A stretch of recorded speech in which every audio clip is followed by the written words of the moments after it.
Tambahnya, antara simptom awal kemurungan adalah pesakit, suka menyendiri, kitaran tidur dan percakapannya juga berubah dalam masa yang singkat.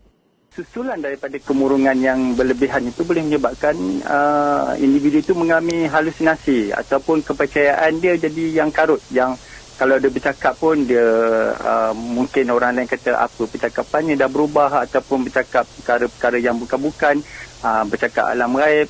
Dan ini boleh menyebabkan orang yang mengalami halusinasi ni atau percayaan mengarut ni, dia boleh menjadi perbuatan mereka boleh dipengaruhi oleh pemikiran tersebut. Moshi-moshi.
Mencabar dan sukar untuk kita handle dari segi dia punya juga classroom juga ni ada 3 orang anak dalam satu masa kan.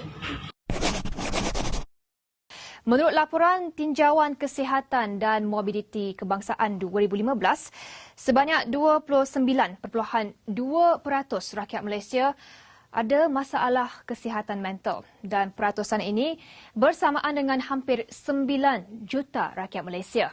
Secara mudahnya, setiap 10 orang, 3 daripadanya mempunyai masalah kesihatan mental.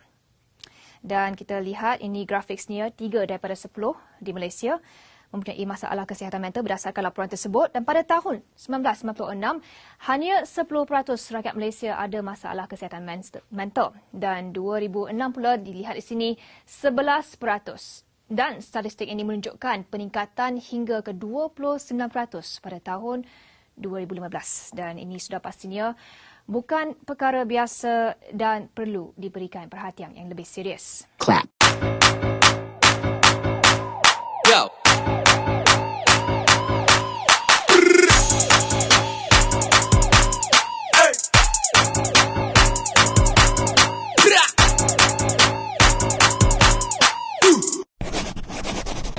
Wajar bila saat ini ku iri pada kalian yang hidup bahagia lekas suasana indah.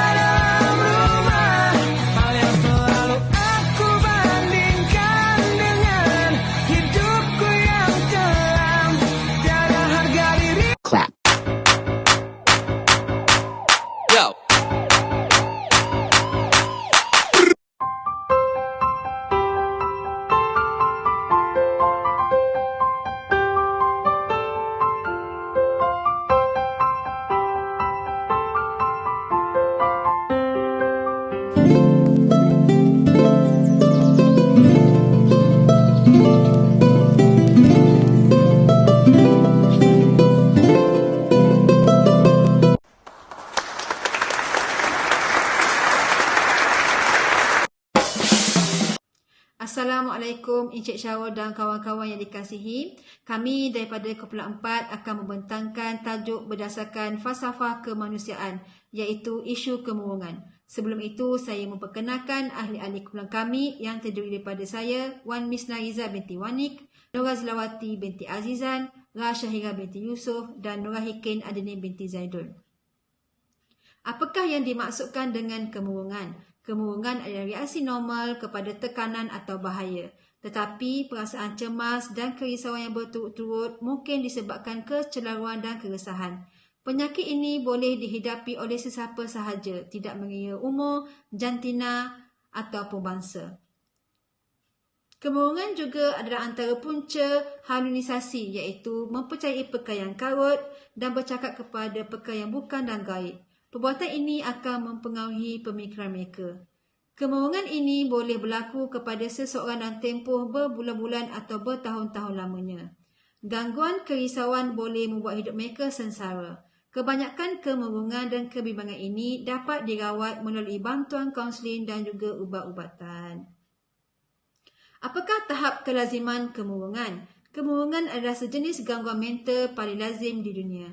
Di Malaysia, kira-kira 2.3 juta orang mengalami kemurungan pada satu tempoh dalam hidup mereka. Kelaziman kemurungan di Malaysia dianggarkan pada tahap 8 hingga 12% secara keseluruhan dan dialami oleh kira-kira 20% dalam kalangan orang dewasa berusia 13 hingga 17 tahun. Saya akan menerangkan faktor, tanda dan cara mengatasi masalah kemurungan. Faktor yang menyebabkan terjadinya masalah kemurungan ini antaranya ialah faktor keluarga. Masalah keluarga yang kurang harmoni dan berpecah belah. Tanda-tandanya, kurang kasih sayang, tiada perhatian dari kalangan ahli keluarga, merasa diri tidak dihargai, suka menyendiri dan kadang-kadang suka memberontak. Cara untuk mengatasinya, duduk berbincang dengan ahli keluarga yang rapat. Rapatkan hubungan kekeluargaan dengan mewujudkan suasana harmoni di kalangan ahli keluarga seperti makan bersama, menonton TV, bercuti dan penuhi aktiviti-aktiviti yang berfaedah bersama-sama.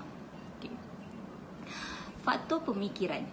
Individu yang terlibat dengan masalah kemurungan ini yang celaru pemikirannya kerana antara merasakan kekurangan terhadap keyakinan diri yang rendah. Tanda mereka merasakan diri terlalu negatif, seperti tidak pandai, tidak cantik, selalu menyendiri dan tidak suka bergaul, suka memendam rasa. Cara mengatasi, kena berkongsi cerita dengan ahli keluarga yang terdekat seperti ibu atau bapa ataupun adik-beradik yang rapat untuk bercerita dan berkongsi masalah. Jika tiada hubungan yang rapat dengan ahli keluarga, boleh meminta pertolongan daripada orang luar yang dipercayai seperti guru, kaunseling ataupun doktor dan pakar yang mahir untuk menyelesaikan masalah kemurungan. Faktor ketiga iaitu faktor persekitaran. Individu yang terjebak dengan masalah kemurungan ini disebabkan oleh keadaan sekitar termasuk tempat kerja dan di kalangan ahli keluarga, di kalangan rakan-rakan yang rapat yang suka membandingkan kelebihan dan kekurangan. Tandanya, merasa dirinya teraniaya, dilambatkan kerja yang berlebihan, kurang keyakinan tinggi yang untuk melakukan kerja yang baik, merasa dirinya kekurangan jika dibandingkan dengan orang lain, terjebak dengan penyalahan guna dadah dan alkohol. Cara mengatasi, perlu meluahkan pandangan dan berbincang dengan majikan sekiranya bebanan kerja tidak tertanggung, berbahagi tugas dengan rakan sekerja yang lain. Elakkan daripada bergaul dengan rakan-rakan yang negatif. Jika telah terjebak dengan masalah penagihan dadah, perlu mendapatkan rawatan dengan segera. Saranan dari kementerian untuk mengatasi kemurungan antaranya ialah bercakap dengan seseorang yang anda percayai. Teruskan melakukan aktiviti yang sihat. Amalkan cara hidup yang sihat. Elakkan pengambilan alkohol dan dadah. Dapatkan bantuan dari pihak profesional untuk mengatasi masalah kemurungan. Kesan kemurungan yang pertama, sering lupa ataupun hilang fokus. Selalunya penderita akan hilang fokus dalam memberi tumpuan kerja, ianya memberi impak negatif dalam pekerjaan yang dilakukan.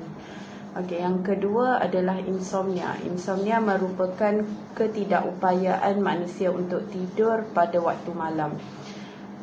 Mereka akan mengalami keletihan pada hari berikutnya. Ini kerana waktu yang sepatutnya mereka berehat, tetapi mereka tidak boleh berhenti untuk berfikir sesuatu perkara. Yang ketiga merupakan sakit kepala. Sakit kepala juga adalah kesan daripada stres ataupun kemurungan yang mereka alami. Yang keempat, sistem penghadaman terganggu.